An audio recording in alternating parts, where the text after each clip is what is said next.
नमस्कार दोस्तों, मेरा नाम है विमल सिंह। बालाजी स्टडी अड्डा में आप सभी का स्वागत है। डीएलएड फोर्थ सेमेस्टर का कंप्लीट कोर्स हम ऑलरेडी आपको करा चुके हैं। फिर भी जो सारी चीज़ें हम आपको एक रिवाइज के तौर पर सारी चीज़ें करा रहे हैं। तो जनवरी 2024 एग्जाम के लिए पहला जो पेपर है आरंभिक स्तर पर भाषा और गणित के पठन लेखन क्षमता का विकास, इसका जो है वो मैराथन क्लास कराएंगे। एक वीडियो में पूरा कोर्स कराएंगे। इससे पहले हमने जो देखा था वो साइंस का एक वीडियो में पूरा कोर्स देखा था। यदि नहीं देखा हो, साइड में बटन पिछला वाला वीडियो आपको मिल जाएगा। इसके अलावा कोई भी वीडियो आपको ना मिल रहा हो, कोई मैराथन क्लास या आप किसी वन लाइनर देखना चाहते हैं या किसी भी साल का प्रीवियस पेपर देखना चाहते हैं, 2017, 16, पुराने से पुराना 15, कोई भी देखना चाहते हैं तो कमेंट कर दीजिएगा, मैं आपको लिंक जो है वो प्रोवाइड करा दूंगा। तो चलिए स्टार्ट करते हैं पहला पेपर। और SCERT की PDF जिसको भी चाहिए, जो कि आपका ऑफिशियल कोर्स होता है, उसके लिए मैंने पहले भी बता दिया है कि आप मुझे टेलीग्राम पर मैसेज कर दीजिएगा। विमल17Z इस नाम से सर्च कीजिएगा तो आपको मैं मिल जाऊंगा। इसके अलावा आप इंस्टाग्राम पर भी मैसेज कर सकते हैं, जहां पर आप विमल सिंह 17Z करके सर्च करेंगे तो वहां पर जो है इंस्टाग्राम पर भी मैसेज कर सकते हैं। इसके अलावा फेसबुक पर भी बालाजी स्टडी अड्डा नाम से आईडी बनी हुई है, वहां पर भी मैसेज कर सकते हैं। क्योंकि SCRT से ही आपका पेपर बनता है तो SCRT PDF तो आपको हर हाल में पढ़नी पड़ेगी। तो बताइएगा तो मैं आपको एक अलग वीडियो के माध्यम से करा भी दूंगा पूरा कोर्स SCRT PDF से भी, अगर आपको लगता है तो चलिए स्टार्ट करते हैं आज का वीडियो। सिलेबस में बात करें तो ये सारी चीजें हैं: पठन लेखन, उद्देश्य, उपयोगिता, वर्ण, स्वर, व्यंजन। ये जो आप SCRT की PDF देख रहे हैं उसका स्क्रीनशॉट है। और आज की वीडियो में हम पहले जो सारी चीजें हैं उनको एक शॉर्ट नोट के आधार पर बेसिक तरीके से जान लेंगे, और उसके बाद जो प्रश्न आपके अति लघु लघु हैं, वो जितने भी पूरे कोर्स में उन सभी को हम देख लेंगे, तो आपका ये पूरा कंप्लीट रिवीजन हो जाएगा। तो चलिए शुरू करते हैं। और लास्ट में सबसे दो प्रश्न हम आपसे भी जो है वो पूछेंगे, जैसे कि सभी वीडियो में हम आपसे एक ना एक प्रश्न पूछते हैं। भी देखते हैं। तो उत्पत्ति, स्रोत या इतिहास के आधार पर शब्दों के वर्गीकरण की बात करें तो तत्सम, तद्भव, देशज और विदेशज, ये चार में होता है। शब्दों का वर्गीकरण अलग अलग के आधार पर होता है, उसमें उत्पत्ति स्रोत के आधार पर ये हो जाएगा। रचना के आधार पर बात करें तो रूढ़, यौगिक और योग रूढ़ हो जाएगा। रूप प्रयोग के आधार पर यदि बात करें तो विकारी, अविकारी शब्द हो जाएंगे।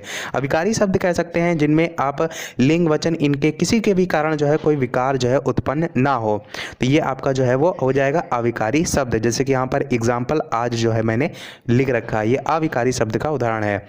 विकारी की बात करें जिनमें उत्पन्न हो जाए, जैसे कि लड़का पढ़ रहा है, और जब आप लिंग परिवर्तन करेंगे तो क्या हो जाएगा, लड़की पढ़ रही है। तो आपने देखा कि लिंग के कारण इसमें क्या हो गया, परिवर्तन हो गया। तो इस टाइप के जो आपके शब्द होते हैं वो विकारी होते हैं। इन सभी के बारे में आपको बता नहीं रहा हूँ क्योंकि आप सभी सारी चीज़ें ऑलरेडी जानते हैं। मैं यहाँ पर एक क्विक रिवीजन के तौर पर सारी चीज़ें पॉइंट टू पॉइंट केवल मैं आपको बताऊंगा। अर्थ के आधार पर बात करें तो एकार्थी, अनेकार्थी, समानार्थी और विलोम, ये जो है वो प्रकार होते हैं। बढ़ते हैं आगे। अब अर्थ के आधार पर वाक्य के भेद। अभी हमने किसके भेद देखे, शब्द के भेद। अब है हमारे वाक्य के भेद। तो वाक्य के भेद आपके 8 होते हैं अर्थ के आधार पर बताएं तो पहला है आपका विधानवाचक, जिसको हम कहते हैं असर्टिव सेंटेंस। दूसरा है निषेधवाचक, जिसे हम कहते हैं निगेटिव सेंटेंस। फिर है आपका आज्ञावाचक, जिसे हम कहते हैं इंपरेटिव सेंटेंस। फिर है आपका प्रश्नवाचक, जिसे हम कहते हैं इंट्रोगेटिव। फिर है आपका इच्छावाचक, जिसे हम कहते हैं इलेटिव।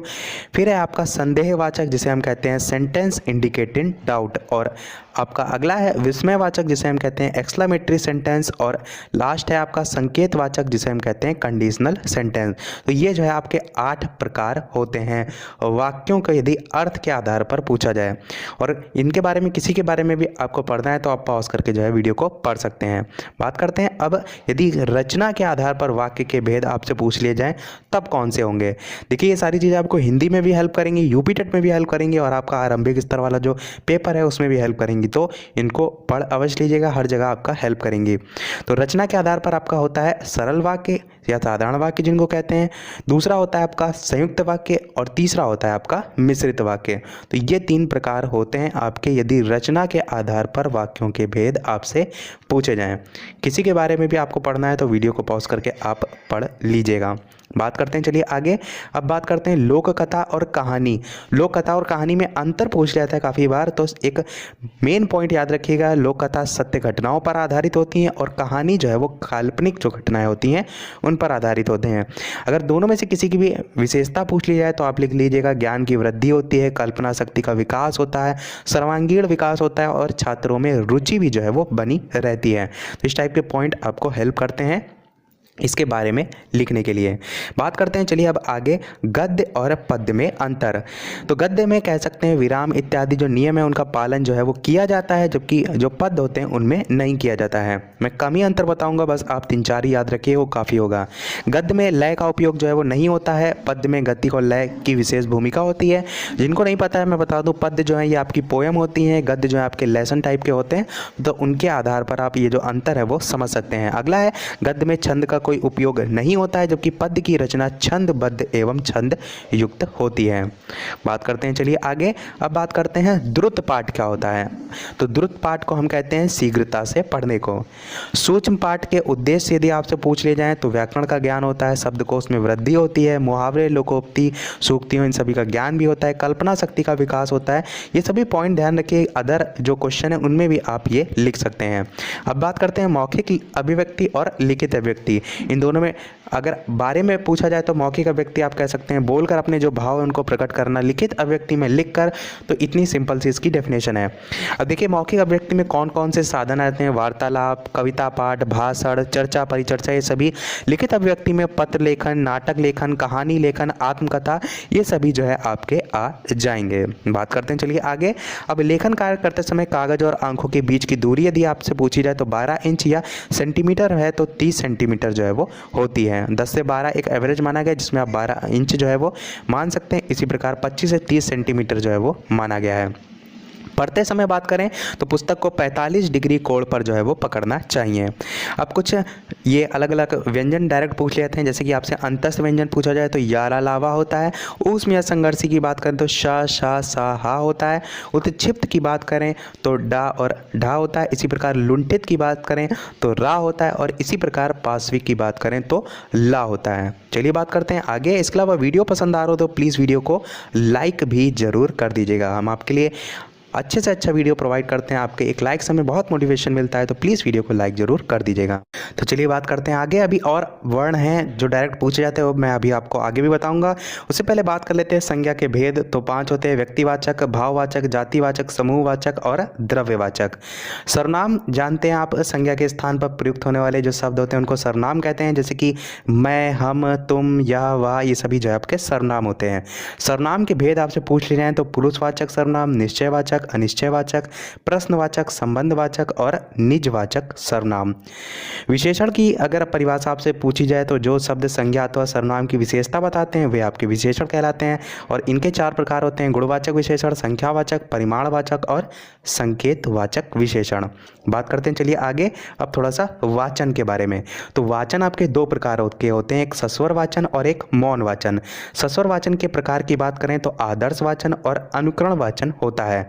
अब सस्वर वाचन में आप जो पहला देख रहे हैं आदर्श वाचन, इसको आप देखेंगे तो शिक्षक द्वारा और छात्र द्वारा होता है और इसके प्रकार के अंतर्गत आप देखेंगे तो व्यक्तिगत वाचन और आपका समवेत वाचन होता है। समवेत वाचन को ही हम सामूहिक वाचन भी कहते हैं। इसके अलावा इधर मौन वाचन की तरफ बढ़ते हैं तो ये द्रुत वाचन और गंभीर वाचन होता है और इसके अंतर्गत बात करें, अगर पॉइंट आपसे लिखने को आ जाए द्रुत वाचन के बारे में तो सीखी भाषा का अभ्यास, ये आप इसके उद्देश्य लिख सकते हैं, गुण लिख सकते हैं तो उसके अंतर्गत लिख सकते हैं। इसके अलावा अवकाश का सदुपयोग भी जो है आपका द्रुत वाचन से हो जाता है। गंभीर वाचन यदि आपसे पूछा जाए तो भाषा पर अधिकार, विषय पर अधिकार, ये दोनों ही आप पॉइंट लिख सकते हैं। तो ये सभी पॉइंट हो गए आपके वाचन के। अब देखिए सस्वर वाचन और मौन वाचन, इन दोनों में डिफरेंस भी आपसे काफ़ी बार पूछा जाता है। तो यहाँ पर मैंने कुछ पॉइंट लिख रखे हैं 5, इनको आप एकदम याद रखिएगा। कैसे? आप सस्वर वाचन की बात करें तो उसमें बोलकर होता है, और जो वाचन है वो आपका बोलकर होता है, और जो मौन वाचन उसमें चुपचाप होता है।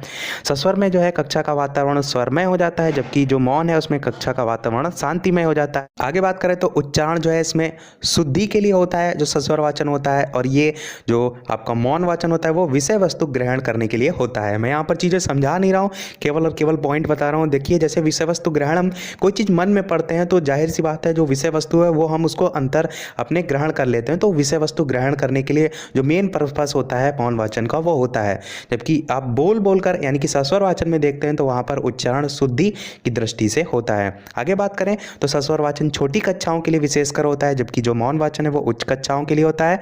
और इसके अलावा पद्य और गद्य का अंतर हम आपको ऑलरेडी बता चुके हैं कि जो सस्वर वाचन है वो मुख्यतः पद्य में यानी कि पोएम वगैरह जो होती है उनमें यूज़ होता है, जबकि जो आपका मौन वाचन है वो आपका गद्य यानी जो बहुत बड़े पैराग्राफ लिखे हैं, जैसे कि आपका एस्से वगैरह टाइप के हैं, निबंध टाइप के हैं, तो उसमें जो है वो अधिकतर आपका मौन वाचन ही यूज़ होता है। तो ये 5 जो डिफरेंस हैं वो ध्यान में रखिएगा।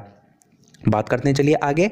अगला है आपका पॉइंट स्वर तंत्रीय ध्वनि के प्रकार। यदि आपसे पूछा जाए तो घोष अघोष हो जाएगा, स्वर तंत्रीय ध्वनि के प्रकार। और यदि आपसे पूछा जाए प्राण वायु के आधार पर ध्वनि के प्रकार, तो आप किसे कहेंगे, अल्प प्राण और महाप्राण। मैं इनके बारे में नहीं बता रहा हूँ, आप अलग से पढ़ लीजिएगा। घोष अघोष और अल्प प्राण महाप्राण किस प्रकार प्रश्न आपसे पूछा जाएगा ये मैंने यहाँ पर बता दिया। बात करते हैं आप, चलिए उच्चारण के भेद। आपसे पूछा जाए उच्चारण के भेद कितने होते हैं, तो 4 होते हैं, स्वरकृत, कालकृत, स्थानकृत और प्रयत्नकृत। अब स्वरकृत में यदि आप देखें तो उदात्त, अनुदात्त और स्वरित होता है। उदात्त की बात करें तो इसमें उच्च स्वर होता है, अनुदात्त की बात करें उसमें मंद स्वर होता है, और स्वरित की बात करें तो ये ना मंद ना उच्च होता है।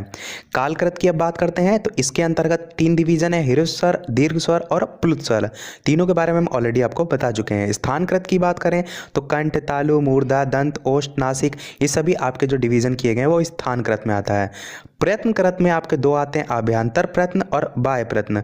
आभ्यंतर प्रयत्न की बात करें तो स्पष्ट, ईसत स्पष्ट, विवृत और समृत, ये आपके 4 प्रकार हो जाएंगे। और बाह्य की बात करें तो उसमें विवार, संवार, स्वाद, श्वास, नाद, घोष अघोष, अल्पप्राण, महाप्राण, ये सभी आते हैं। तो डायरेक्ट आपसे इनमें से कहीं से भी 20 से प्रश्न उठाया जा सकता है कि स्थानकृत के आधार पर क्या डिवीजन किया गया है या आभ्यंतर प्रयत्न के आधार पर क्या डिवीजन है, तो इसलिए मैंने ये पूरा चार्ट ही जो है आपको बनाकर दिखा दिया। चलिए बढ़ते हैं अब आगे। अब थोड़ा सा वर्णमाला से जो प्रश्न आपके पूछे जाएंगे उनको एक नज़र डालते हैं। तो स्वर और व्यंजन में डिवीजन किया गया है, ह्रस्व स्वर, दीर्घ स्वर और एक प्लुत स्वर भी होता है। तो ह्रस्व स्वर में जो है आपके कौन कौन से वर्ण आते हैं ये आपका प्रश्न पूछा जा चुका है, आ, ई, उ, री, ये ध्यान में रखिएगा। दीर्घ स्वर में आपकी जितनी बड़ी वाली मात्राएं जैसे कि बड़ा आ, बड़ी ई, इस टाइप से सभी आ रहे हैं। और इसके अलावा स्पर्श में का वर्ग से लेकर पा वर्ग, तो आपके जो 25 आप देखते हैं व्यंजन वो, और उसके साथ साथ 2 ये डा और अड़ा, ये दोनों भी आते हैं, तो ये मिलाकर जो है वो 27 आपके हो जाते हैं। अंतस्थ की बात करें तो उसमें 11 लावा होता है, ऊस में आपका शा, सा, साहा, आगत में आपका जा और फा, और संयुक्त में छत्रज्ञा और स्रा। और इसके अलावा ये सभी किससे किससे मिलकर बने होते हैं संयुक्त व्यंजन, ये भी आपका प्रश्न पूछा जाता है, तो वो भी ध्यान रखिएगा। स्वरों की संख्या 11 होती है, व्यंजन की संख्या 41 होती है, और कुल मिलाकर वर्ण आपसे पूछा जाए तो 52 जो है वो हो जाएगा। देखिए यहाँ पर जो व्यंजन की संख्या लिखी है वो अन्य जो है उनको मिलाकर लिखी गई, वैसे कहीं कहीं आपको 33 ही ऑप्शन में देखने को मिलता है। अब थोड़ा सा बात करते हैं स्वरों के वर्गीकरण के अंतर्गत। तो जैसे कंठ है तो उससे उच्चारण में आपका छोटा आ, बड़ा आ, इसके अलावा लास्ट में आप देखें तो अंगा, आहा, ये दोनों भी आते हैं, तो ये भी आपसे पूछा जाता है। तालु की बात करें तो इसमें ई, बड़ी ई, इस टाइप से जो है आपके आते हैं। इसी प्रकार मूर्धा से बात करें तो री से ऋषि वाला आता है। कंठ प्लस तालु जो कि आपका मिलकर कंठ तालव्य बनाता है, उसमें आपका ए और ए आते हैं, ये जरूर ध्यान रखिएगा, मोस्ट इंपॉर्टेंट है। और ओष्ठ प्लस कंठ में बात करें तो कंठोष्ठ है, इसमें आपका जो है वो ओ और ओ आता है, ये दोनों ध्यान रखिएगा, ये बहुत बार आपसे यूपी टेट में भी जो है वो पूछे जाते हैं।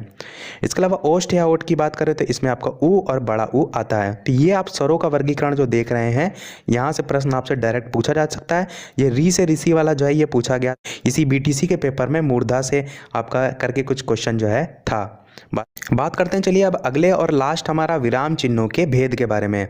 और इसके अलावा वीडियो अभी तक आपने लाइक नहीं किया हो तो प्लीज़ वीडियो को लाइक भी ज़रूर कर दीजिएगा और अन्य लोगों के साथ भी शेयर कीजिए ताकि और लोगों को भी पेपर में हेल्प मिल सके।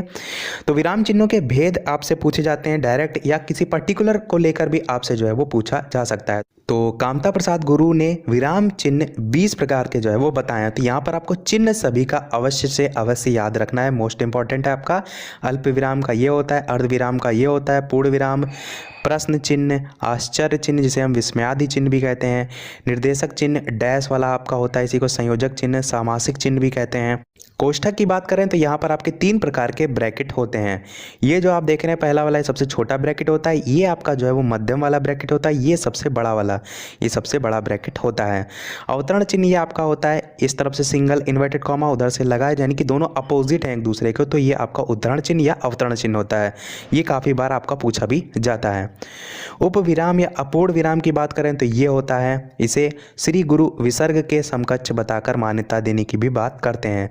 विवरण चिन्ह आपका ये होता है।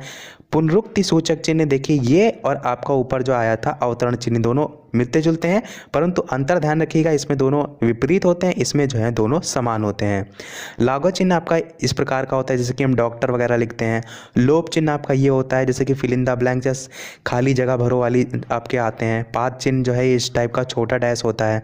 दीर्घ उच्चारण चिन्ह आपका ये प्लुत स्वर की तरह होता है। पाद चिन्ह आपका डिवाइडेड इस टाइप का है। हंस पद कुछ छूट जाता है तो उसके लिए हम यूज़ करते हैं। टीका चिन्ह आपका ये होता है और 19वां है आपका तुल्यता चिन्ह, ये बराबर का होता है। और समाप्ति सूचक जो है आपका इस प्रकार का होता है। तो इसी के साथ हमारा सभी जो है जो भी सारी इंपॉर्टेंट पॉइंट थे जो कि आपके याद करने वाले पर्पज से, तो सभी मैंने आपको इसमें प्रोवाइड करा दिए। और भी ऐसी चीज़ें हैं जैसे कि आपके में जोड़ घटाना टाइप की, वो आप अपने अनुसार भी उसको एक बार देख लीजिएगा। जो जो चीज़ें याद करने के पर्पज़ थी वो सभी मैंने जो है इसमें कवर करा दी। तो बेसिक सारी चीज़ें हमने जो है वो देख ली हैं।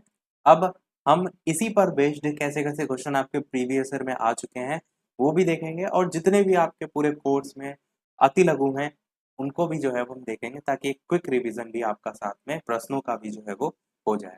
तो चलिए शुरू करते हैं। सबसे पहला प्रश्न है कि पठन जो है इससे आपका क्या अभिप्राय है। तो पठन का आप सभी जानते हैं क्या अर्थ होता है, पढ़ना होता है, अर्थात लिखित जो सामग्री है उसको पढ़ना और उसका अर्थ भी तो ग्रहण करना है। ऐसा नहीं कि केवल आप रीडिंग कर रहे हैं, रीडिंग के साथ साथ आप क्या चीज पढ़ रहे हैं यानी उसका अर्थ को ग्रहण करना, इस पूरी प्रक्रिया को पठन या वाचन के नाम से जो है वो जाना जाता है। लेखन आपका 2019 में देखिए पूछा गया था सबसे लेटेस्ट में कि लेखन किसे कहते हैं। तो जब हम अपने मन के बाहरी और अंदरूनी जो भाव हैं, विचार हैं, उनको शुद्ध रूप प्रदान करके लिपिबद्ध करते हैं। क्या करते हैं? लिपि एक प्रदान करके लिपिबद्ध करते हैं। तो इस प्रकार की अभिव्यक्ति को लेखन कहा जाता है। थोड़ा सा आपको डेफिनेशन वाली लैंग्वेज में लिखना है। अगला है लेखन की अशुद्धियां क्या होती हैं। तो सबसे पहले ये होती है रेफ या रकार संबंधी दोष। रेफ रकार में कैसे अशुद्धि करता है बालक, जैसे आप देखते हैं ना कि कृपा इस प्रकार से लिखा जाता है तो कुछ लोग कृपा लिख देते हैं छोटी ई की मात्रा लगाकर। इसी प्रकार जैसे कि आपका अग्रज इस प्रकार से लिखा जाता है तो कुछ लोग क्या करते हैं पूरा अलग अलग लिख देते हैं अगरज। ये आप एग्जाम्पल में भी लिख सकते हैं। देखते हैं अपना अगला प्रश्न। आरंभिक पठन कौशल के जो उद्देश्य हैं उनकी प्राप्ति के लिए क्या आवश्यक है। तो क्या आवश्यक है? शिक्षण और जो बालक है उसके बीच आत्मीय संबंध जो है वो आवश्यक है। अगला प्रश्न 2019 में लेटेस्ट में पूछा गया था, पठन कौशल जो है उसके बाधक तत्व बताइए। तो सबसे पहला तो अति शीघ्रता के साथ पढ़ना, ज्यादा स्पीड में आप पढ़ रहे हैं वो भी आपका एक बाधक में आएगा। अटक अटक कर बोलना, व्याकरण जो तत्व है उनके ज्ञान का अभाव, जैसे ऊपर मैंने आपको बताया वो भी एक ज्ञान के अभाव के अंतर्गत आएगा। एकाग्रता का भी अभाव, जैसे आप बहुत शोरगुल वाला माहौल हो तो वहां पर एकाग्रता की कमी आपको देखने को मिलेगी। पठन कौशल में बाधा पहुंचाते हैं तो ये सारी चीजें इसमें हो जाएंगी। तो ये सभी आपके पठन कौशल जो है इसमें बाधा पहुंचाते हैं, आसानी से आप कर सकते हैं। 2019 में प्रश्न भी आया था। अगला कह रहा है कि लेखन कौशल को प्रभावित करने वाले तत्व या दोष बताइए। तो सबसे पहला क्या लेखन में है कि सिरोरेखा की उपेक्षा। सिरोरेखा क्या होती है, जैसे ये लिखा है सिरोरेखा तो ऊपर आप पहले लाइन खींचते हैं उसके बाद ही तो लिखना स्टार्ट करते हैं। तो कुछ लोग क्या करते हैं लिखते ही नहीं है, कुछ लोग ये लाइन बिना खींचे लिखते हैं, कुछ लोग इसको तिरछा बनाते हैं, ये सारे इसमें दोष में आते हैं। इसी प्रकार शब्दों के बीच का अभाव, कुछ लोग क्या करते हैं गैप बहुत ज्यादा रखते हैं कि यहाँ शब्दों लिखा के थोड़ा दूर लिखा, बीच थोड़ा पास लिख दिया, तो ये सारी चीजें। और कुछ लोग का इसी में अभाव के अंतर्गत अगर बात करें तो शब्दों के एकदम पास में एक के लिख देते हैं, बीच में थोड़ी भी डिस्टेंस नहीं रखते क्योंकि दूर दूर आप लिखेंगे तो साफ होती है, ये भी दोष में है। अक्षरों का विकृत आकार, टेढ़ा मेढ़ा लिख रहे हैं, विराम चिन्हों से संबंधित त्रुटियां, कहाँ फुल स्टॉप लगाना है, कहाँ क्वेश्चन मार्क लगाना है, कहाँ कॉमा लगाना है, ये सब नहीं हमें पता है तो अर्थ का अनर्थ हो जाता है। अनुनासिक तथा अनुस्वार संबंधी त्रुटियां भी, एक आपकी विसर्ग वाली, एक आपकी जो बिंदी लगाते हैं। तो वैसे आपका अनुनासिक अनुस्वार क्या होता है, तो अनुनासिक जो है इसमें आपकी चंद्र बिंदी होती है, और जो अनुस्वार है इसमें आप केवल बिंदी लगाते हैं। तो इसकी जो गलती करते हैं, जैसे कि गंगा हो गया तो उसमें गगा तो लिख देते हैं, कुछ लोग बिंदी नहीं लगाते हैं। संत है तो उसमें बिंदी ना लिख के डायरेक्ट सत लिख दिया। तो ये सारी चीजें, इसी प्रकार आंख जैसे लिखते हैं तो उसमें आपका अनुनासिक में इस प्रकार से चंद्र बिंदी आती है, पर कुछ लोग दूसरे वाला अनुस्वार वाली जो है वो आंख लिख देते हैं। तो ये भी आपके इसी सभी लेखन कौशल के दोष में आएगा। और ये अनुस्वर नहीं होता है, अनुस्वार होता है, यहाँ पर एक मात्रा भी लगती है, स्वार।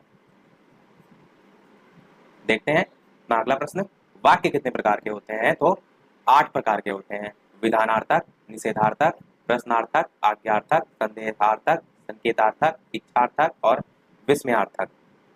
तो ये सभी आपके प्रकार होते हैं वाक्यों के प्रकार। यहाँ पर तो अर्थक करके सब लिखे हैं, पर यही वाचक करके भी होते हैं। जैसे पहला वाला है तो विधान वाचक वाक्य, इसे हम अफर्मेटिव कहते हैं। वर्ण की बात करें तो जिनको खंड खंड ना किया जा सके उन्हें हम कहते हैं वर्ण। अमूल्य अखंड मूल्य ध्वनि को ही वर्ण कहते हैं, इसको दूसरे तरीके से भी आप कह सकते हैं। अगला कह रहा है वर्ण वाक्य के खंड कीजिए, तो एक होता है उद्देश्य, दूसरा होता है विधेय, एक को कहते हैं सब्जेक्ट, दूसरे को कहते हैं प्रेडिकेट। तो विधेय में खंडित किया जा सकता है, यही होता है। अगला कह रहा है विधेय किसे कहते हैं, तो देखिए 2018 में पूछा गया था, प्रेडिकेट इंग्लिश में मैंने आपको पढ़ाया था। तो उद्देश्य के विषय में बताने वाले सभी पद विधेय कहलाते हैं। सब्जेक्ट के बारे में जो प्रेडिकेट है वही तो बताता है, अर्थात उद्देश्य के विषय में जो कुछ बताया जाता है वो विधेय कहलाता है। जैसे कि जीवन के मित्र ने मुझे एक सुंदर पेन दिया, यहाँ पर पेन लिखा है, पेन एक मात्रा लगती है। इसी प्रकार यहाँ पर एक्सप्लेनेशन भी लिखा है कि ऊपर के वाक्य में जीवन के मित्र ने उद्देश्य है और मुझे एक सुंदर पेन दिया, वो आपका विधेय है। यहाँ भी पेन में 2 मात्रा लगी, एक लगती है। अगला कह रहा है आज्ञावाचक वाक्य को समझाइए। तो आज्ञावाचक वाक्य मैंने आपको बताया कि जो वाक्य आज्ञा अथवा अनुमति का बोध कराते हैं उन्हें हम कहते हैं आज्ञावाचक वाक्य। जैसे बसंत तुम कक्षा से बाहर चले जाओ, तो क्या है, आज्ञा है। आप बैठ सकते हैं, अनुमति है। इस टाइप की सारी चीजें इसमें आती है, मैंने अभी ऊपर प्रकार भी बताया अलग अलग। अगला कह रहा है वर्ण कितने प्रकार के होते हैं, तो 2 प्रकार के होते हैं, एक स्वर होते हैं, एक व्यंजन। ये तो आप सभी जानते भी हैं। अगला कह रहा है ध्वनि क्या है, तो हिंदी भाषा में ध्वनि शब्द का अर्थ क्या होता है, सीमित होता है। यहाँ ध्वनियों से हमारा तात्पर्य उन ध्वनियों से है जिनका हम अपने मुख से उच्चारण करते हैं। ध्वनि के प्रकार पूछे गए हैं, तो ध्वनि के प्रकार स्पष्ट करने के लिए क्या करते हैं हम, ध्वनि उत्पादक जो अव्यय है उनको जानना आवश्यक है। जैसे कि कंठ, तालु, मूर्धा, दंत, ओष्ठ, जीवा, नासिका, जिनसे उच्चारण होने वाले अलग अलग वर्ण को हम देखते हैं। अगला प्रश्न इंपॉर्टेंट, तो बलाघात क्या होता है, ये डेफिनेशन पूछ ली जाती है आपसे। तो बलाघात की डेफिनेशन भोलानाथ तिवारी जी के शब्दों में लिखिए कि बलाघात मूलतः शक्ति की वह मात्रा है जिसमें ध्वनि, अक्षर, शब्द या वाक्य का उच्चारण किया जाता है, और शक्ति अधिक के कारण ही अपेक्षिता अधिक बलाघात युक्त ध्वनि, अक्षर या शब्द आदि आसपास की अन्य ध्वनियां आदि से भी मुखर और शक्तिशाली होती हैं। अगर नॉर्मल अर्थ की बात करें तो आप क्या कह सकते हैं कि किसी भी कार्य हो गया, वस्तु हो गया, और भी बहुत सी ऐसी चीजें जिन पर साधारण से कुछ अधिक बल लगाने का जहां पर भाव होता है उसको हम बलाघात जो है वो कह सकते हैं।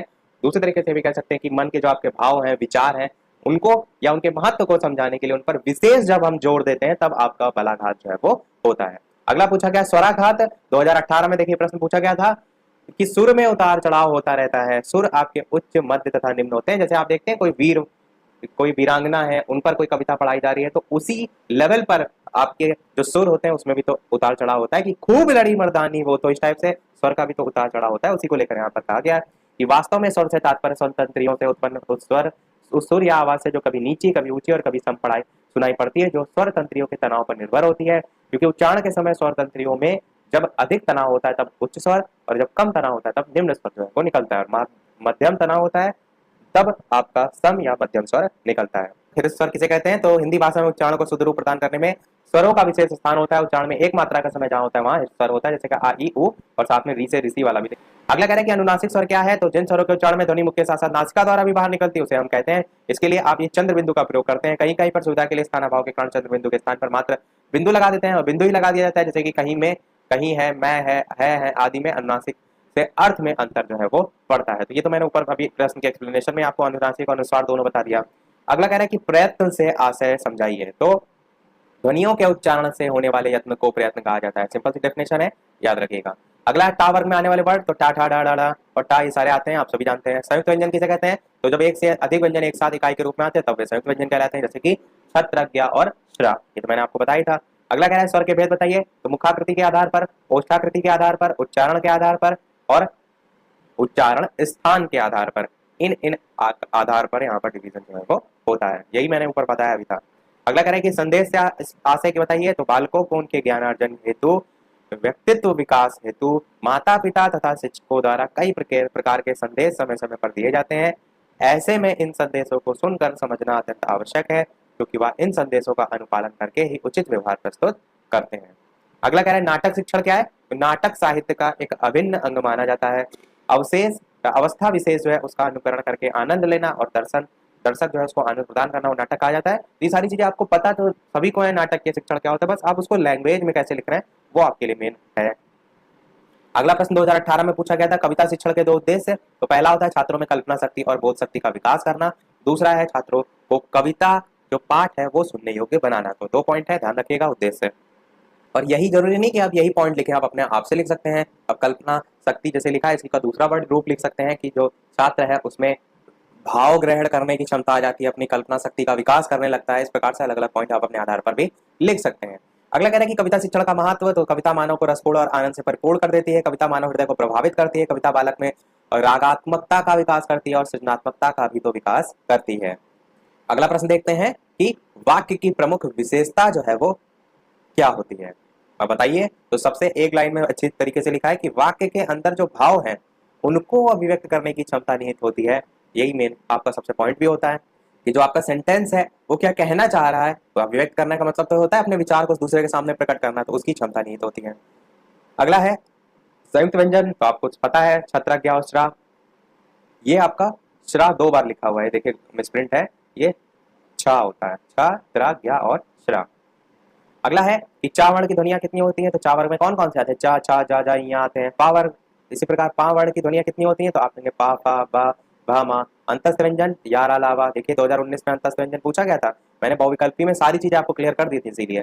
अगला कह रहा है शब्द किसे कहते हैं, तो अक्षर और वर्णों के परस्पर मेल को कहते हैं। अगला है हलंत से क्या अभिप्राय है, तो इस प्रकार हलंत का चिन्ह होता है, जहां हलंत से आशय हिंदी लेखन में जब किसी व्यंजन को स्वर रहित प्रदर्शन करना होता है तो हलंत का यूज किया जाता है। जैसे कि का जो है इसको का हलंत के साथ लिख सकते हैं, ला जो है उसको ला लिखते हैं, तो ये आपका स्वर रहित जो है उसके प्रदर्शन के लिए होता है, क्योंकि आपका मिलकर बना होता है। अगर आप देखेंगे जो का है वो कैसे मिलकर बना होता है, हलंत वाला और साथ में आ, इस प्रकार से आप देखते हैं सबसे मिलकर बना होता है। तो जब आप ये छोटा आ है इसको हटा देंगे तो क्या ये बन जाएगा, अगर केवल इसमें हलंत लगा रहा है तो आप कहेंगे स्वर रहित हो जाएगा। अगला प्रश्न है मूर्धन्य वर्ण कौन से हैं, 2019 में आया था, देखिए प्रश्न, तो आप क्या कहेंगे, री टा ठा डा ड़ा ड़ा रा और श, जितने भी आपके मूर्धन्य वर्ण में आते हैं वो सभी आप इसमें लिख देंगे।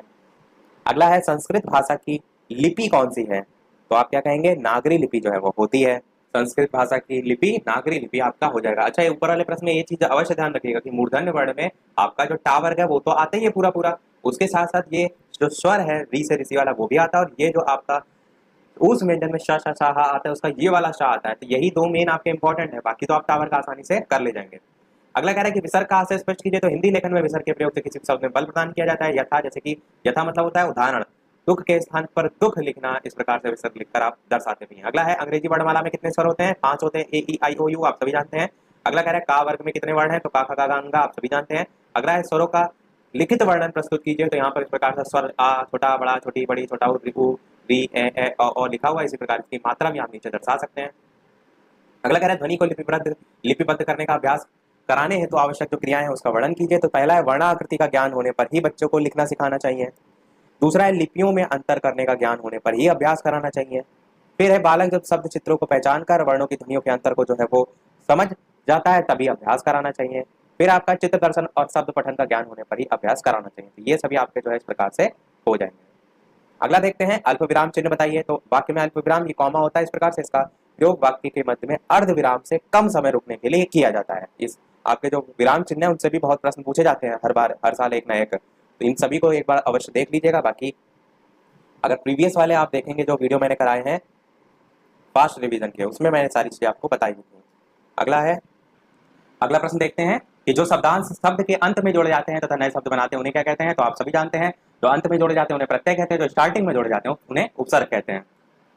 अगला प्रश्न है कि निर्देशक चिन्ह का वर्णन कीजिए, तो निर्देशक चिन्ह को डैश के रूप में प्रयोग किया जाता है। जैसे कि विनोद ने पूछा आप कब आई, तो ये आपका यहाँ पर जो पूछा है उसके बाद देखिए निर्देशक चिन्ह जो है वो लगा हुआ है। अगला 2019 में प्रश्न पूछा गया था सबसे लेटेस्ट में कि रविन्द्रनाथ जी ने शांति निकेतन की स्थापना की, इस वाक्य को कर्म वाच्य में परिवर्तित कीजिए। तो शांति निकेतन की स्थापना रविन्द्रनाथ टैगोर जी के द्वारा की गई। इस प्रकार से आपका बदल जाएगा, कृतवाच्य कर्मवाच्य यही आपके होते हैं।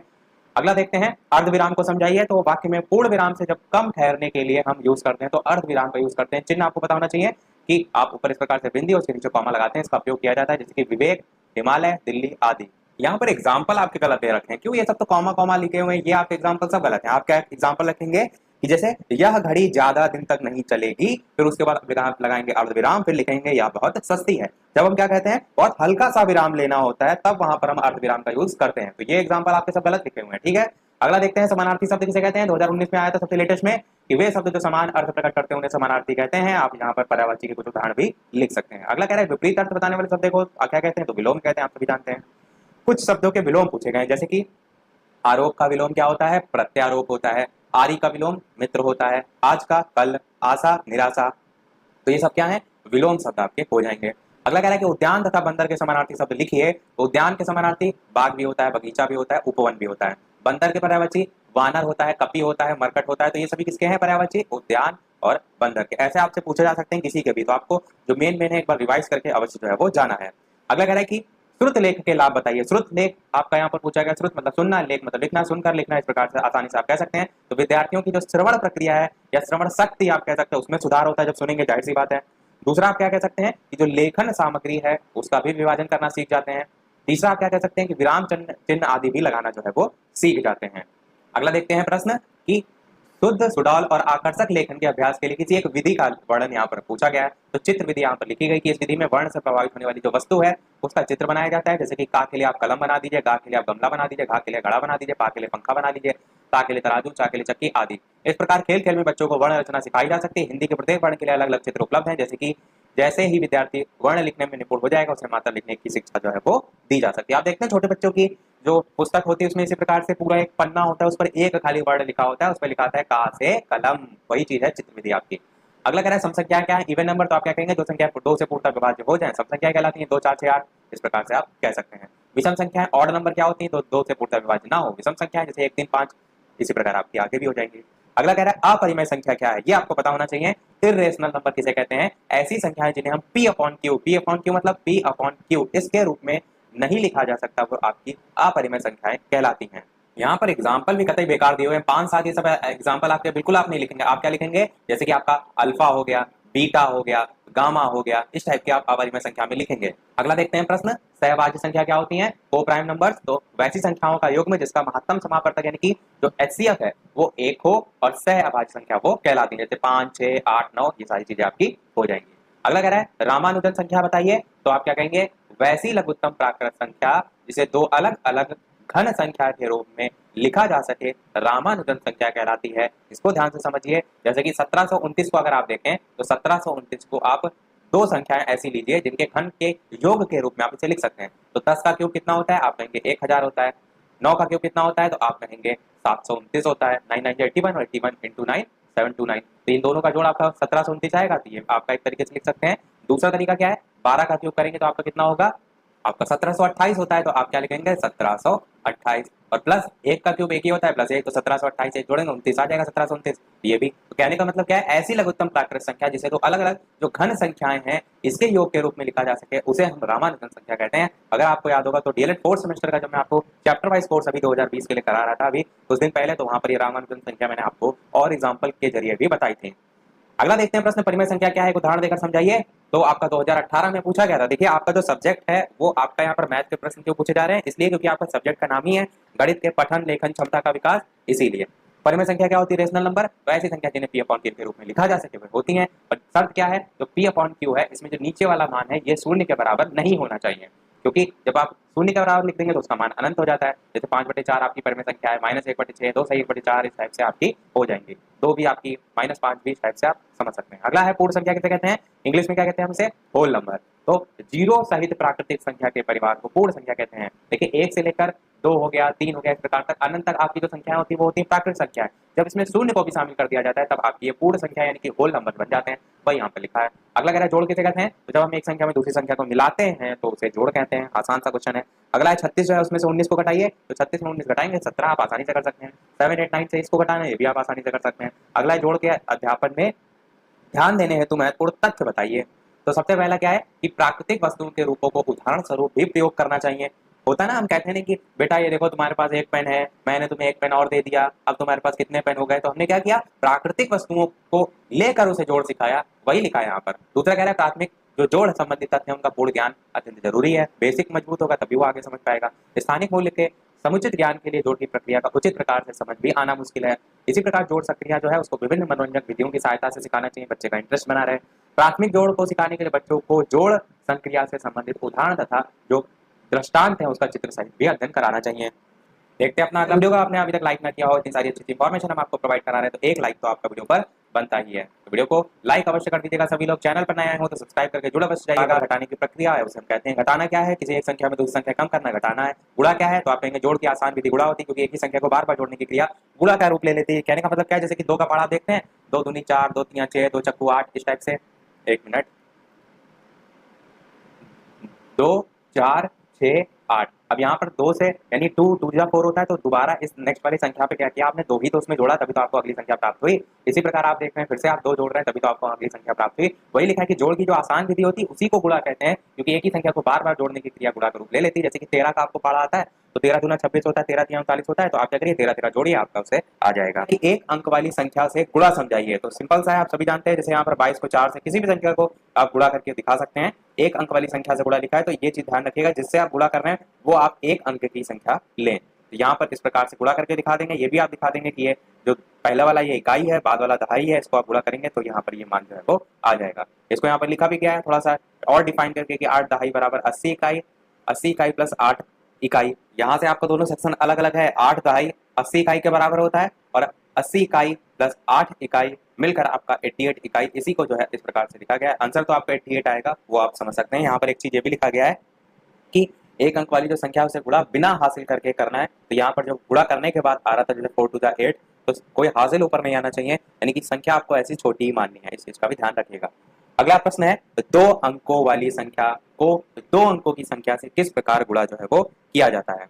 तो इसको हम इसी प्रकार 2 अंकों वाली संख्या 34 हमने ले ली, 25 ले ली, दोनों का आप आपस में मल्टीप्लाई करके, मल्टीप्लाई तो सभी को आता ही है। जो यहाँ पर चीजें ध्यान देने वाली वो ये सब है कि जैसे आप इकाई दहाई सैकड़ा ये सारी चीजें दर्शा रहे हैं, तो उसको आपको दर्शाना है, और नीचे पूरा लाइन वगैरह खींच के आंसर इस प्रकार से जितना भी आया उसको लिखना है। फिर ये जैसे गुणा किया आपने उसको लिखना भी है क्रियाविधि के अंतर्गत कि 34 जो है उसको पहले 5 इकाई जो है उससे जो है वो गुणा किया गया है, तो 34 जो है इसमें 5 से गुणा करेंगे तो 170 आएगा, उसको पहली पंक्ति में लिखेंगे इस प्रकार से। फिर 34 जो है इसको 2 से दहाई से गुणा किया गया, 68 आपका आया, और उसको इकाई के स्थान पर मल्टीप्लाई लगाकर दूसरे की लाइन, मतलब कि आप जैसे भी प्रकार से गुणा करें, यहाँ पर तो पूरा पूरा गुणा करके लिखा गया। आप 5 को पहले 4 से कीजिए, 5 को 3 से कीजिए, तो जिस प्रकार से करेंगे उसी प्रकार से आप लिखेंगे। इसी प्रकार मल्टीप्लाई लगा के 2 को 4 से, 2 को 3 से यहाँ लिखेंगे, लास्ट में जोड़ देंगे। अगला है प्रश्न, संख्या 10 को क्या कहेंगे। तो आप सभी जानते हैं संख्या 10 को दहाई कहा जाता है, वही आप लिख देंगे। 60 इकाई को क्या कहेंगे, तो 60 इकाई को 6 दहाई कहा जाता है। ये मैंने आपको बताया था कि एक दहाई जो है उसमें आपके 10 इकाई होते हैं, तो अगर यही आप बात करें 6 दहाई की, तो उसमें 60 इकाई के बराबर हो जाएगा, उसी को यहाँ पर लिखा गया है। अगला 80 में कितनी दहाई होंगी, तो संख्या 80 में 8 दहाई होंगी, ऊपर वाले क्वेश्चन से आप समझ जाएंगे। अगला कह रहा है कि 3 अंकों की बड़ी संख्या लिखी है, तो आप समझ सकते हैं 3 अंकों की सबसे बड़ी से बड़ी संख्या कौन सी होगी, 999, क्योंकि अगर आप इससे ऊपर जाएंगे तो 1000 होगा, या 4 अंकों की हो जाएगी, तो सबसे बड़ी संख्या 3 अंकों की 999 होगी। सेम चीज अगर 3 अंकों की सबसे छोटी संख्या की बात करें तो आपकी 100 होगी, क्योंकि यही 3 अंकों की है, इससे नीचे जाएंगे तो 99 आपकी 2 अंकों की हो जाएगी। अगला देखिए लिखा है 2 अंकों की सबसे छोटी संख्या, तो आप क्या कहेंगे 10 होगी, क्योंकि 10 से आप नीचे जाएंगे 9, जो कि आपकी 1 अंक की संख्या हो जाएगी। अगला कह रहा है एक सैकड़े में कितनी दहाइयां होती हैं, तो आप क्या कहेंगे एक सैकड़े में 10 दहाइयां होती हैं। ये ऊपर वाले क्वेश्चन से आप समझ जाएंगे। अगला प्रश्न कह रहा है कि भाषा शिक्षण की मनोवैज्ञानिक समस्याएं क्या हैं, लिखिए। तो मनोवैज्ञानिक आधार पर प्रायः भाषा शिक्षण में कौन कौन सी समस्याएं देखने को मिलती हैं, उसको पॉइंट वाइज बताया गया कि पहला तो निरंतरता तथा धैर्य का अभाव, अरुचि यानी कि बच्चों का इंटरेस्ट ही ना बने। तीसरा व्यक्तिगत भिन्नता संबंधी समस्याएं भी देखने को मिलती हैं। शिक्षक द्वारा प्रेरित ना करना भी एक समस्या होती है। हीन भावना और संकोच की भी भावना होती है, और संप्रेषण की समस्या यानी कि कम्युनिकेशन, जो हम आपस में विचार का आदान प्रदान करते हैं उसी को संप्रेषण कहते हैं, तो उसकी भी समस्या होती है। तो भाषा शिक्षण में सभी चीजें जो है वो होती हैं। अब किसी के मन में आएगा कोई भी पॉइंट ले लीजिए, जैसे कि संकोच या हीन भावना का मतलब क्या है। तो भाषा शिक्षण में क्या होता है, जैसे कि आपको कोई चीज नहीं, आपको चीज पढ़ाई जा रही है, आपको नहीं समझ में आई, आप बैठे हैं क्लास में, आपने क्या सोचा कि अरे कोई नहीं पूछ रहा, हम क्या पूछें। तो एक संकोच की भावना आपके में आई, आपने नहीं पूछा, और वो भाषा शिक्षण में आपने वो चीज़ अगर नहीं सीखी तो आगे चल के कहीं ना कहीं वो ज्ञान अधूरा रह गया। इसी प्रकार व्यक्तिगत भिन्नता संबंधी समस्या में अलग अलग बच्चे अलग अलग क्षमता होती है, किसी को बहुत जल्दी समझ में चीज़ें आ जाती हैं, किसी में बहुत समय लगता है, किसी को बहुत जल्दी याद हो जाती हैं। तो ये भी तो अलग अलग समस्याएं लोगों को होती हैं। ऐसे आप लिख सकते हैं। अगला कह रहे हैं लेखन का अर्थ बताइए। 2016 के यहाँ से प्रश्न स्टार्ट हो गए प्रीवियस ईयर के, तो ध्यान से समझिए कि प्रीवियस ईयर में कैसे कैसे क्वेश्चन इस सब्जेक्ट से पूछे गए हैं। तो मन के भाव और विचारों के लिपिबद्ध करते हैं, तो इस प्रकार की अभिव्यक्ति को क्या कहते हैं? लेखन। अब जैसे आपके मन में कुछ आ रहा है, तो जो भी आपके मन में आया, आपके मन के भाव हो गए, विचार हो गए, उनको आपने क्या किया? लिपिबद्ध प्रदान करके उसको जब लिखित आप रूप में लिख देते हैं तो वही आपका लेखन हो जाता है। 2016 में आया था। आपको लेखन तो पता है क्या होता है, पर लिखना कैसे है वो आपको समझना है। अगला है उच्चारण की दृष्टि से व्यंजन की 3 श्रेणियां लिखिए। तो आप कहेंगे स्पर्श व्यंजन, अंतस्थ व्यंजन, ऊष्म व्यंजन। तीनों के बारे में मैं बता चुका हूं इससे पहले वीडियो में, ये भी आपको पता होना चाहिए। अगला कह रहा है कि अयोग वाक्य 3 प्रकार लिखिए। ये क्वेश्चन थोड़ा सा इंपॉर्टेंट है क्योंकि नॉर्मल चीजें आप सबको पता होती हैं, स्पर्श अंतस्थ, पर अनुस्वार अनुनासिक में कुछ लोग गलती कर देते हैं, तो ध्यान रखिएगा। अयोग वाक्य 3 प्रकार, अनुस्वार, अनुनासिक और विसर्ग। तीनों चीजें मैंने आपको बताई थी। एक होता है चंद्र बिंदु, एक होता है बिंदु, और तीसरा विसर्ग तो आप सभी जानते ही हैं। विकारी शब्द किसे कहते हैं? तो जिन शब्दों के प्रयोग लिंग, वचन और कारक के कारण अनुसार परिवर्तन आ जाता है उन्हें हम विकारी शब्द कहते हैं। कहने का मतलब क्या है? जैसे कोई भी आप वर्ड ले लीजिए, क्रिया ले लीजिए, तो हम क्या कहते हैं? जैसे कि हमें अच्छा लगता है, जब कोई यही लिंग उसमें परिवर्तन किया जाए, कोई फीमेल हो, तब हम क्या कहेंगे? अच्छा लगता है की जगह लगती है। तो ये क्या हो रहा है? चेंज हो रहा है। तो जब परिवर्तन आपका आ जाता है तब हम उसे विकारी कहते हैं, जब परिवर्तन ना हो तब हम उसे अविकारी कहते हैं। तो सिंपल सी चीज है, ध्यान रखिएगा। 2016 में सभी प्रश्न चल रहे हैं आपके। अगला कह रहा है कि हृस्व के आधार पर हिंदी ध्वनियों के नाम लिखिए। तो मैंने आपको बताया था हृस्व स्वर, दीर्घ स्वर, प्लुत स्वर, 3 आधार पर डिवीजन किया गया है। तो आपका आ, ई, उ, री, ये 4 होते हैं हृस्व स्वर जो है इनकी संख्या। और दीर्घ में इसमें 1 मात्रा का समय लगता है, दीर्घ में 2 मात्रा का समय, प्लुत में उससे अधिक का। अगला प्रश्न कह रहा है कि बलाघात क्या होता है? ध्वनि विज्ञान के आधार पर स्पष्ट कीजिए। ये प्रश्न कल भी आया था, परंतु दूसरे तरीके से वहां पर पूछा गया था। तो बलाघात मैंने बताया था कि मूलतः शक्ति की वह मात्रा है जिसमें ध्वनि, अक्षर, शब्द या वाक्य का उच्चारण किया जाता है, और शक्ति आधिक्य के कारण ही अपेक्षिता अधिक बलाघात युक्त ध्वनि, अक्षर या शब्द आदि आसपास की अन्य ध्वनियां आदि से अधिक मुखर और शक्तिशाली होती हैं। और सिंपल सी लैंग्वेज में मैंने आपको बताया था कि आप कह सकते हैं कि कार्य वस्तु आदि पर साधारण से कुछ अधिक बल देने का जब भाव होता है, नॉर्मल से जब अधिक बल देने का भाव होता है, तब वहां पर आपका बलाघात जो है वो होता है। ध्यान रखिएगा। प्रश्न आपका है जीवा के आधार पर हिंदी ध्वनियों का वर्गीकरण करके उनके नाम लिखिए। तो जब जीवा के आधार पर बात की जाती है तो आपका समृद्ध, अर्धविवृत, विवृत और अर्ध समृद्ध, इस प्रकार से जो है वो डिवीजन किया जाता है। वैसे ये आपका जो लिखा हुआ है जीवा के आधार पर, ये इसमें नहीं आते हैं, ये आपका गलत दे रखा है। जीवा के आधार पर जब हिंदी ध्वनियों का वर्गीकरण आपसे पूछा जाए तब आपका 3 प्रकार से होता है। एक होता है आपका अग्रस्वर, एक होता है आपका मध्य स्वर, और एक होता है आपका पश्च स्वर। तीनों को समझिए। अग्रस्वर क्या होता है? जिन स्वरों के उच्चारण में जीभ का अगला वाला भाग काम करता है। जीवा के आधार पर जब डिवीजन करेंगे तो जीभ का ही तो मुख्यतः रोल होगा। तो अग्र स्वर में जिन स्वरों के उच्चारण में जीभ का अग्र भाग काम करता है उन्हें हम अग्रस्वर कहते हैं। जैसे कि आपका छोटी ई हो गया, बड़ी ई हो गया, ए हो गया और बड़ा ए हो गया, वो सब आपके आते हैं अग्रस्वर में। मध्य स्वर में क्या होता है? जिन स्वरों के उच्चारण में जीभ का मध्य भाग काम करता है। जैसे कि छोटा आ बोल के देखिए, अ, तो कहां से? जीभ के मध्य भाग से जो है आपका उच्चारण में हेल्प मिल रही है, तो आपका मध्य स्वर होता है। पश्च स्वर क्या होता है? पश्च मतलब ही होता है पीछे, यानी कि जिन स्वरों के उच्चारण में जीभ का पश्च भाग, पिछला भाग जो है, पीछे वाला भाग वर्क करता है, काम करता है, वो आपका पश्च स्वर में आते हैं। जैसे कि बड़ा अ या बड़ा नहीं, छोटा ऊ, बड़ा ऊ दोनों ही आपके इसमें आएंगे, अ भी आएगा। ये सब इसी के अंतर्गत पश्च में आते हैं। तो बात करें जो यहाँ पर एग्जाम्पल में समृद्ध, अर्धविवृत, विवृत, अर्ध समृद्ध दे रखे थे, ये किस में आते हैं? तो ये आते हैं आपके मुख विवर, मुख विवर, मुख विवर या मुख द्वार आप कह सकते हैं, खुलने के आधार पर ये डिवीजन होता है। मुख विवर या मुख द्वार के खुलने के आधार पर, जिसमें आपके 4 टाइप होते हैं। एक होता है विवृत, जिसे हम कहते हैं ओपन, यानी कि जिन स्वरों के उच्चारण में मुख द्वार पूरा खुलता है, जैसे बड़ा आ बोल के देखिए तो आपका पूरा खुल रहा है, तो विवृत होता है। फिर आपका आता है अर्धविवृत, विवृत से ही आप आएंगे अर्धविवृत पे। ऐसे सीरियल से याद रखेंगे, आसानी होगी। यानी कि हाफ ओपन, जिन स्वरों के उच्चारण में मुख द्वार आधा खुलता है, जैसे कि छोटा अ बोल के देखिए उसमें होगा। फिर तीसरे नंबर पे आपका आप रखेंगे अर्ध समृद्ध को। अर्ध समृद्ध मतलब हाफ क्लोज, जिन स्वरों के उच्चारण में मुख द्वार आधा बंद रहता है।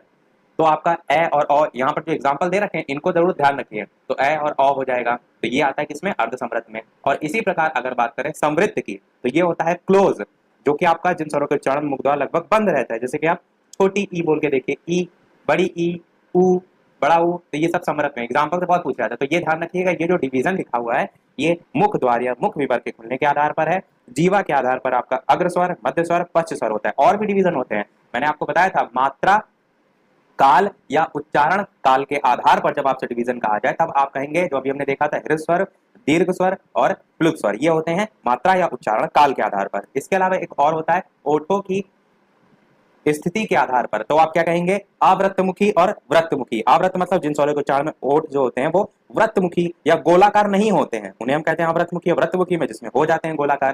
तो ये आपके सब अलग अलग तरीके से डिवीजन है। और एक और आता है जब आपका हवा के नाक और मुंह से निकलने के आधार पर डिवीजन पूछा जाता है, तब आपका होता है निरानुनासिक और अनुनासिक, तो ये भी आपके इसमें होते हैं। अगला देखते हैं, री स्वर का उच्चारण स्थान जो है वो क्या है। तो आप सभी जानते हैं मूर्धा है। देखिए व्यंजन में तो सबको याद होता है, पर जो स्वर होते हैं क्वेश्चन यहीं से पूछ के आपको फंसाया जाता है। जितने भी स्वरों का वर्गीकरण उच्चारण स्थान के आधार पर है वो आपको अवश्य रटा होना चाहिए। जैसे कि कंठ से उच्चारण में आपका छोटा आ, बड़ा आ, आंगा, आहा, ये सारे आते हैं। तालु से में आपका छोटी, बड़ी आता है। मूर्धा में आपका री से ऋषि वाला आता है, जो कि यहाँ पर पूछ ही लिया गया है। और कंठ प्लस तालु दोनों को जब मिला देते तो कंठ तालव्य हो जाता है, जहां पर आपका ए और ए आता है। ये तो मोस्ट इंपॉर्टेंट है सभी एग्जाम के लिए। कंठ तालु या कंठ तालव्य आप कहेंगे तो ए और ए। और इसी प्रकार अगर बात करें कंठोष्ठ, यानी कि कंठ और ओष्ठ दोनों से मिलकर जब उच्चारण हो तब आप क्या कहेंगे, ओ और औ। ये आपका होता है कंठोष्ठ और ये आपका होता है कंठ तालव्य। हिंदी के लिए भी आपका ये महत्वपूर्ण है क्योंकि हिंदी में भी आपके और इस सब्जेक्ट में भी है, तो ध्यान रखिएगा। अगला देखते हैं ऊष्म व्यंजन क्या है। देखिए 2 बार पूछा गया, 2019 में भी, 16 में भी 2 बार रिपीट हुआ है। तो जिन वर्णों के उच्चारण में वायु उच्चारण स्थान से छूकर सीटी की ध्वनि के समान बाहर निकलती है वे ऊष्म व्यंजन कहलाते हैं। और सभी जानते हैं ऊष्म व्यंजन कौन कौन से होते हैं। तो 4 प्रकार के होते हैं। एक आपका श होता है, एक आपका य षटकोण वाला सा, एक ये वाला सा और एक आपका ह। अगला है अनुनासिक स्वर को परिभाषित कीजिए। तो जब स्वर केवल मुख से बोले जाते हैं तो उनका रूप साधारण होता है, परंतु जब नाक स्वर जो है वो नाक से बोले जाते हैं तो उनके ऊपर चंद्र बिंदु लगाए जाते हैं। ऐसे स्वर नाक से बोले जाने के कारण अनुनासिक कहलाते हैं, जैसे कि उंगली, आंधी आदि। एग्जाम्पल जरूर लिखिएगा, क्योंकि एग्जाम्पल आप नहीं लिखेंगे, अगर 1 नंबर का क्वेश्चन है तो आपको आधा ही नंबर मिलेगा। मेन आपका एग्जाम्पल ही होता है, इस चीज का ध्यान रखिएगा। अगला कह रहा है हलंत से क्या अभिप्राय है। तो हलंत से अभिप्राय आधा वर्ण या स्वर रहित वर्ण। जब किसी व्यंजन को स्वर रहित लिखना होता है तो आप हलंत जो है वो लिखते हैं। एग्जाम्पल देके भी मैंने कल बताया था, 2016 में क्वेश्चन आया था। अगला है अंग्रेजी वर्णमाला में कितने वर्ड होते हैं। तो आप जानते हैं 26 वर्ड होते हैं। अगला है चा वर्ग की ध्वनियां कितनी, नाम लिखिए। तो चा, छा, जा, झा, इया, ये सब आपकी हो जाएंगी। अगला क्वेश्चन है गुणा में कौन कौन सी संक्रियाएं होती है, लिखिए। तो गुणा में आपकी गुणनफल हो गया, गुणज हो गया, गुणक हो गया, ये सारी होती हैं। सस्वर पठन से आपका क्या समझते हैं। 2017 के यहाँ से क्वेश्चन स्टार्ट हो रहे हैं, 2016 के आपके समाप्त हो गए। तो स्वर रहित वाचन सस्वर वाचन कहलाता है, जिसमें आपका क्या हो, स्वर सहित, रहित नहीं, स्वर जिसमें हो। मौन वाचन मतलब जिसमें स्वर ना हो, तो तब वहां पर आप रहित का वर्ड यूज करेंगे। रहित मतलब ये होता है उसके बिना। तो स्वर सहित वाचन सस्वर वाचन कहलाता है, अर्थात लिखी हुई विषय वस्तु को देखकर सस्वर पढ़ना सस्वर पठन है। इसके 2 भेद होते हैं, एक आदर्श वचन वाचन और एक अनुकरण वाचन। शिक्षक द्वारा किया जाने वाला वाचन आदर्श वाचन कहलाता है और अनुकरण वाचन छात्रों द्वारा किया जाता है, जो कि छात्र अध्यापक के अनुसार होता है। मोस्ट इंपॉर्टेंट क्वेश्चन है, इसको एकदम आप रट के रखिएगा, क्योंकि यहाँ से आपका एक ना एक प्रश्न हर साल पूछ ही लिया जाता है।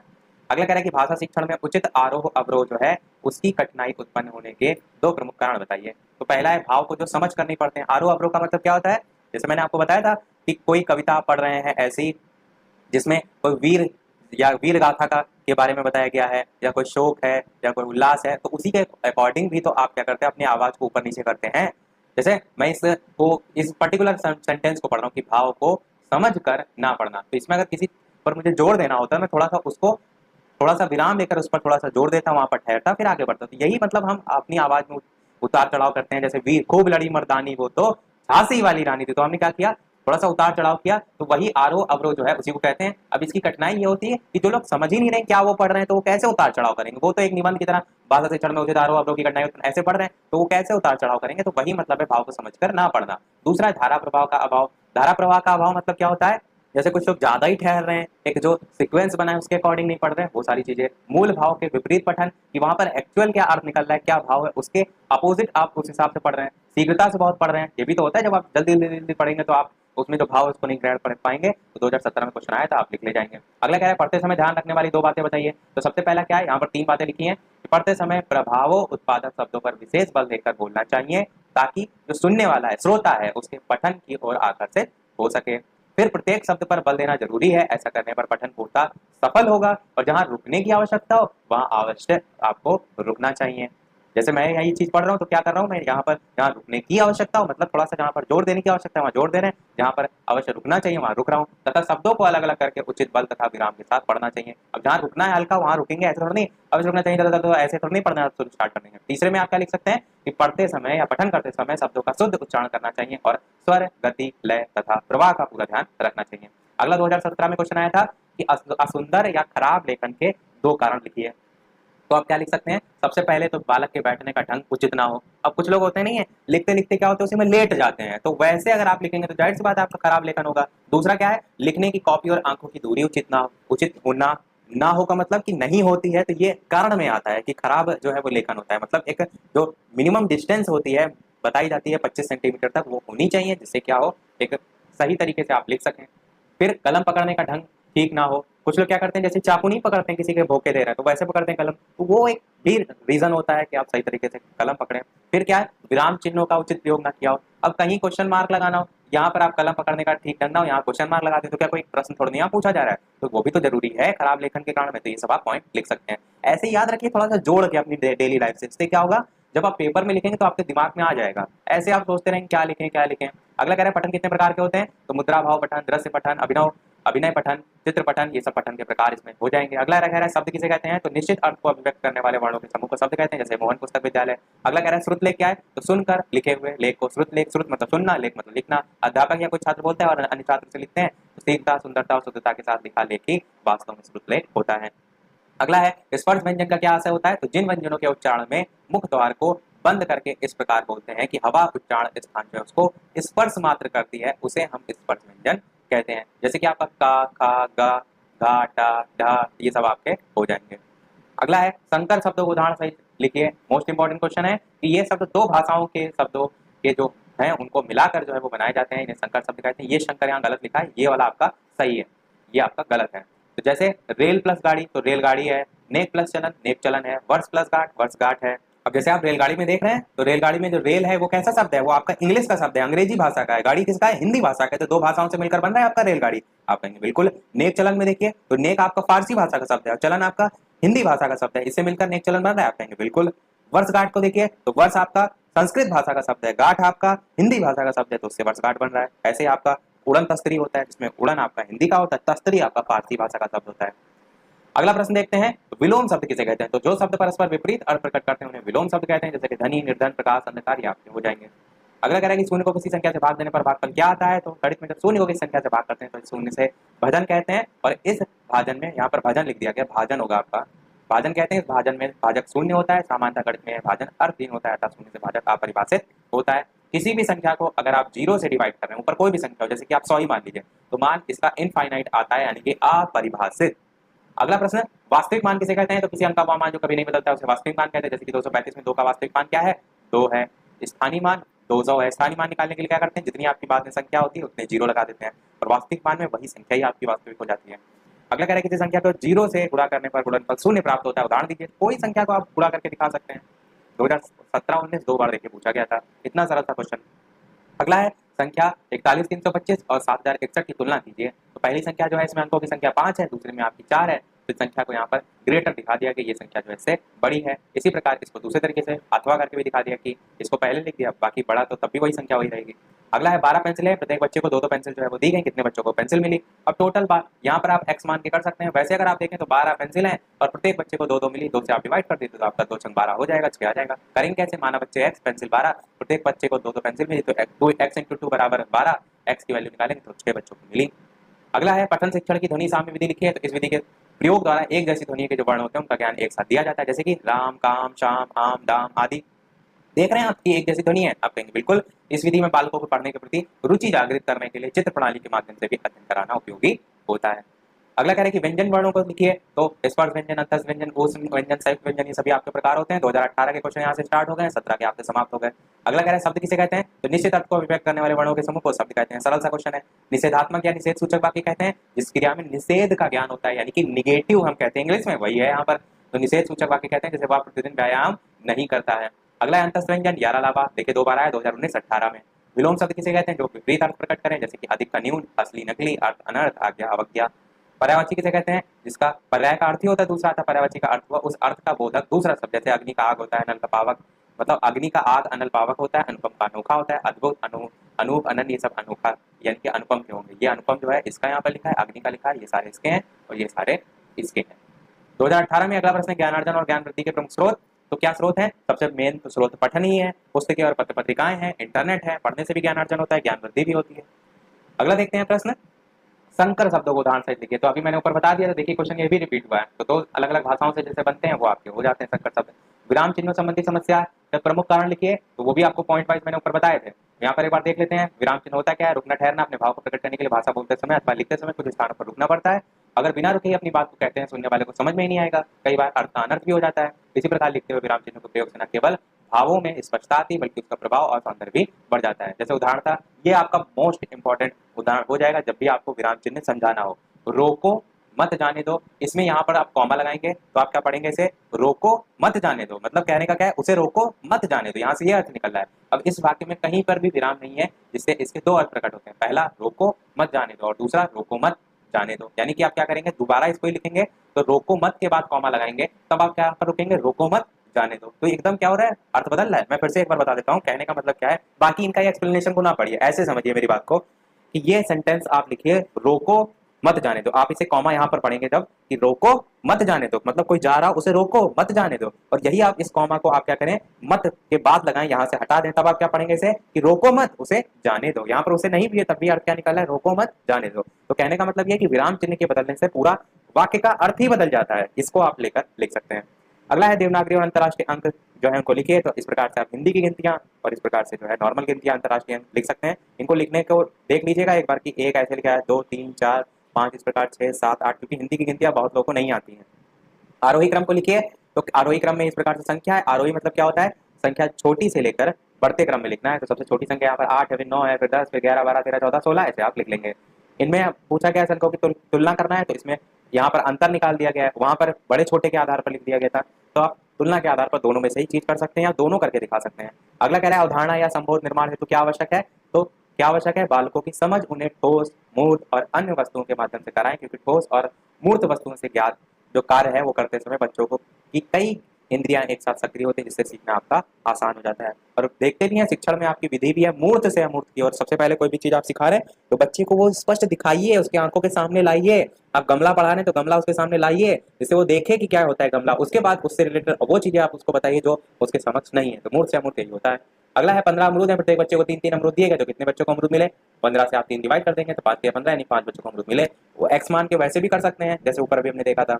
अगला है पठन में रुचि का विकास करने के लिए कोई 2 विधि बताइए। तो अक्षर बोध, यहाँ पर 5 विधि लिखी हुई है, इनको याद कर लीजिएगा। अक्षर बोध विधि, कविता विधि, कहानी विधि, ध्वनि साम्य विधि, वर्णोच्चारण विधि, ये सब क्या है, बच्चे में पढ़ने के प्रति इंटरेस्ट कैसे आप पैदा करेंगे उसकी विधि है। अगला है लेखन के लिए 2 दोष लिखिए। तो क्या है, अनुस्वार और नासिक कहीं चंद्रबिंदी की जगह बिंदी लगा देते हैं, कहीं बिंदी की जगह चंद्रबिंदी। मात्रा संबंधी अशुद्धि वर्णों का लोप, कहीं छोटा हो कहीं बड़ा हो, या वर्ण जो है उसको हटा देते हैं, वहां पर लोप मतलब वहां पर लिखते ही नहीं है। संयुक्त वर्ण संबंधी दोष भी आपको यहाँ 1 2 के बाद 4 लिख दिया, ये 3 होगा ये 4 होगा। और ऐसे सिरो रेखा का अशुद्ध प्रयोग, ऊपर जैसे नहीं जो लाइन खींचते हैं तिरछी हो जाती है, कुछ लोग लाइन खींचते ही नहीं है, तो ये सब आप लिख सकते हैं। अगला है स्वर किसे कहते हैं, तो स्वर उन ध्वनियों को कहते हैं जो मुख में किसी प्रकार अवरुद्ध हुए बिना उच्चारित होती है, स्वर कहलाती है। इन्हीं 4 दीर्घ स्वरों को लिखिए। तो बड़ा, बड़ी, बड़ा ऊ, ए औ, ये सब आपके हो जाएंगे। तो कोई 4 लिखने हैं तो आप इनमें से कोई भी लिख सकते हैं। अगला कह रहा है संक्षेप सूचक अथवा लाघव चिन्ह का प्रयोग कहाँ किया जाता है, तो ये आपका क्या है, ये आपका विराम चिन्ह है। देखिए विराम चिन्ह जो है आपके, अगर बात करें पुस्तक के अनुसार, तो श्री कामता प्रसाद जी ने जो है आपके विराम चिन्ह जो है टोटल 20 बताए थे। वो 20 कौन कौन से होते हैं, जैसे अल्प विराम, अर्ध विराम, पूर्ण विराम, प्रश्न चिन्ह, आश्चर्य चिन्ह जिसे हम इसमें आदि चिन्ह कहते हैं, निर्देशक चिन्ह, कोष्ठक, अवतरण चिन्ह, उपविराम, विवरण चिन्ह, पुनरुक्ति सूचक चिन्ह, लाघव चिन्ह, लोप चिन्ह, और एक छोटा डैश होता है उसे पाद चिन्ह कहते हैं, दीर्घ उच्चारण चिन्ह, और पाद बिंदु होता है जिसमें आप इस प्रकार से लिखते हैं, और अंश पद होता है कोई चीज छूट जाती है ऊपर इस प्रकार से लिखते हैं, टीका चिन्ह होता है जहां पर आप प्लस प्लस करके लिखते हैं, तुल्यता चिन्ह के तौर पर बराबर का चिन्ह लगाते हैं, समाप्ति सूचक आपका लास्ट में इस प्रकार से लिखते हैं। ये आपको सभी पता होने चाहिए। इसमें से संक्षेप सूचक या लाघव चिन्ह पूछा गया है तो लाघव चिन्ह आपका क्या हो जाएगा, संक्षेप सूचक अथवा लाघव चिन्ह का प्रयोग शब्दों के संक्षिप्त रूप लिखने के लिए होता है। जैसे कि आप कृपया पृष्ठ उलटिए को क्रा करके छोटा सा गोला बना देते हैं, वही प्रा करके छोटा सा गोला, ऊ करके छोटा सा गोला, तो उसी को हम कहते हैं लाघव चिन्ह। जैसे डॉक्टर में आप देखते हैं, डॉक्टर को डॉक्टर पूरा नहीं लिखते, इस प्रकार से गोला बना देते हैं। अगला है अचल तथा अचला का अर्थ स्पष्ट करते हुए दोनों में अंतर बताइए। तो अचल का अर्थ होता है स्थिर, अचला का अर्थ होता है पृथ्वी। इस टाइप से भी क्वेश्चन पूछे जाते हैं। अगला है वर्ण तथा शब्द में एक अंतर। तो वर्ण भाषा की सबसे छोटी इकाई है, वर्ण को अक्षर भी कहा जाता है, शब्दों की उत्पत्ति वर्ण से होती है, निश्चित अर्थ को व्यक्त करने वाले वर्णों के समूह को शब्द कहते हैं। तो आसानी से आप डिफरेंस बता सकते हैं, आपको यहीं से समझ में आ रहा है। वर्ण आपका एक टोटल, जैसे अचल लिखा है ये आपका वर्ण है और अचल पूरा आपका जो है वो शब्द है। अगला है 2 सैकड़ा 3 दहाई प्लस 1 इकाई मिलकर कौन सी संख्या बनाएंगे। 2 सैकड़ा मतलब 2 गुणे 100 और 3 आपका जो दहाई है यानी 3 गुणे 10 और 1 इकाई यानी कि 1 गुणे 1, तीनों को जोड़ देंगे 231 बनेगा, 2018 में आया था। 6 का स्थानीय मान, ये वाला प्रश्न मैंने पिछले वाले वीडियो में आपसे पूछा था कि 6 3 6 8 संख्या में प्रत्येक 6 का स्थानीय मान क्या होगा। तो इस प्रकार से 8 का तो 8 रहेगा, 6 का 60 हो जाएगा, इसके बाद जितनी संख्या उतने जीरो लगा देते हैं। इसी प्रकार 3 जो है उसका 300 हो जाएगा, इस प्रकार 6 का 6000 हो जाएगा। इसमें संख्या में प्रत्येक 6 का स्थानीय मान अलग अलग इस प्रकार से लिखने को कहा गया था। वैसे क्या करते हैं, जैसे 2 6 आ रहे होते हैं तो हम उनको दोनों को जोड़ देते हैं। तो ये आपका 6000 आ रहा है, ये आपका 60 आ रहा है, 60 आ रहा है तो 6060 जोड़कर आपका आ जाएगा। ये भी आप तरीका अपना सकते हैं। अगला कह रहा है 169,679 को हिंदी भाषा में लिखिए। तो 1,69,679। तो ये भी आपको हिंदी की गिनतियां आनी चाहिए, आपके कोर्स में है। अगला कह रहा है कि 48 सेब 4 बच्चों में बांटे गए, प्रत्येक बच्चे को कितने सेब मिले। अच्छा, इस टाइप का प्रश्न आपने 2017 में भी देखा, 2018 में भी देखा, 2019 में भी देखा। क्या करना था, जो 48 टोटल सेब है 4 बच्चों में आप बांटेंगे तो 4 से डिवाइड ही तो कर देंगे, तो 12 आपका आ जाएगा। बहुत ही साधारण सा क्वेश्चन है, गलती ना करिएगा। कभी कभी क्या होता है, थोड़ा सा घुमा दिया जाता है, तो क्वेश्चन को ध्यान से समझ जरूर लीजिएगा। लगातार 3 साल में क्वेश्चन पूछा गया है, तो 2020 में भी पूछे जाने के पूरे चांस है। 2018 के क्वेश्चन समाप्त हो चुके हैं, 2019 के आपके शुरू हो गए। अब रोही क्रम क्या होता है, बड़े से छोटा। अब रोही बड़े से छोटा, तो ये संख्या दे रखी है, इसमें सबसे बड़ी संख्या 9 है, सबसे पहले लिखेंगे, फिर उससे छोटी 8, उससे छोटी 7, उससे छोटी 6, फिर 5 3, इस प्रकार से हो जाएगा। अगला कह रहा है संख्या किसे कहते हैं, उदाहरण सहित लिखिए। तो इकाई या इकाइयों का मेल संख्या कहलाता है, अथवा कोई भी इकाई जितनी बार ली जाती है वही संख्या होती है। कोई भी संख्या जो 10 अंकों की सहायता से लिखी जाती है वे अंक है। यहाँ पर आप इस प्रकार से लिख सकते हैं, एग्जाम्पल में कोई संख्या लिख सकते हैं। अगला है गणित की संख्याओं में शून्य का महत्व क्या होता है। तो शून्य को लेकर आप लिख सकते हैं, 2019 में लेकर पूछा गया था कि किसी भी संख्या को लिखते समय यदि इकाई, दहाई, सैकड़ा आदि के स्थान पर कोई भी अंक नहीं है तो उसकी जगह शून्य हम लिखते हैं। जैसे यदि संख्या 8012 है तो इस अंकों में आप 812 नहीं लिखते हैं, उसकी जगह 0 लिखते हैं, इकाई, दहाई, सैकड़ा की जगह। शून्य का इतिहास क्या है कि यह निश्चित रूप से ज्ञात नहीं। शून्य का आविष्कार कब और किसने किया, परंतु वैदिक काल 1000 ईसा पूर्व तक में इसका आविष्कार माना जाता है। शून्य का आकार गोला है, इस टाइप से थोड़ा सा आप लिख सकते हैं। ये भी लिखा है कि शून्य के बारे में ब्रह्मगुप्त ने सर्वप्रथम 30 वर्ष की आयु में ब्रह्म स्फुट सिद्धांत में शून्य की परिभाषा दी थी, a माइनस a बराबर 0। इस प्रकार से शून्य के बारे में ब्रह्मगुप्त जो है उनका योगदान सराहनीय है। शून्य के साथ जोड़, घटाना, गुणा, भाग सभी क्रियाओं को अच्छी प्रकार समझाया है। यहाँ पर आप शून्य का जोड़ दिखा सकते हैं, माइनस दिखा सकते हैं, मल्टीप्लाई दिखा सकते हैं, भागफल दिखा सकते हैं, सारी चीजें। और शून्य एक आपकी परिमेय संख्या होती है, इस चीज को भी आप दिखा सकते हैं। अगला, 2 अंकों वाली संख्या को 2 अंकों वाली संख्या से किस प्रकार गुणा किया जाता है, उदाहरण के द्वारा समझाइए। 54 को 25 से गुणा करेंगे, तो यहाँ पर आप गुणा तो सभी को आता है, बस आप करके इस प्रकार से दिखा देंगे। और चाहें तो आप इसकी जो क्रिया विधि है उसको भी यहाँ पर लिखकर बता सकते हैं। तो सारी चीजें हमने देख ली जितनी भी आपके कोर्स में थी। अब जो हमने चीजें पढ़ी उसी में से 2 प्रश्न आपके लिए भी वीडियो को समाप्त करने से पहले, जिनका आंसर आपको वीडियो के मेन कमेंट में टाइप करके बताना है। पर उस प्रश्न को देखने से पहले, वीडियो अभी तक आपने लाइक ना किया हो, सभी लोग वीडियो को लाइक भी करते रहिएगा। चैनल पर नए हो सब्सक्राइब करके जुड़ जाइएगा, और टेलीग्राम चैनल से जो भी ना जुड़े हो, लिंक आपको डिस्क्रिप्शन में मिल जाएगी, बालाजी स्टडी अड्डा सर्च करके भी जुड़ सकते हैं। टेलीग्राम चैनल पर मैंने सभी लिंक, फेसबुक के, टेलीग्राम के और सारी जहां जहां पेपर भेज सकते हैं सारे के लिंक मैंने टेलीग्राम पर भेज दिए थे। जैसे अब देखते हैं प्रश्न आपका। तो ये पहला प्रश्न है, 2 प्रश्न हम पूछेंगे। पहला प्रश्न है कि इसमें ऊपर बिंदी भी लगा देते हैं, जो आ है इसके ऊपर बिंदी लगी हुई है, तो ये अंगा हो गया, अंगा आहा। ये जो वर्ण है वो क्या कहलाते हैं, केवल स्वर कहलाते हैं, केवल व्यंजन कहलाते हैं, उत्क्षिप्त व्यंजन कहलाते हैं, या अयोगवा। तो आपको बताना है फर्स्ट का ABCD में से कौन सा जो है वो सही होगा। दूसरा प्रश्न है वाच्य कितने प्रकार के होते हैं, 3, 4, 5 या फिर 6। तो ये दोनों आपके प्रश्न हैं, तो दोनों का आंसर वीडियो के मेन कमेंट में टाइप करके बताइएगा। आज के वीडियो में इतना ही रखते हैं, मिलते हैं फिर अगले वीडियो में कुछ नए प्रश्नों के साथ, नए टॉपिक के साथ, और तब तक के लिए नमस्कार। Thank you for watching.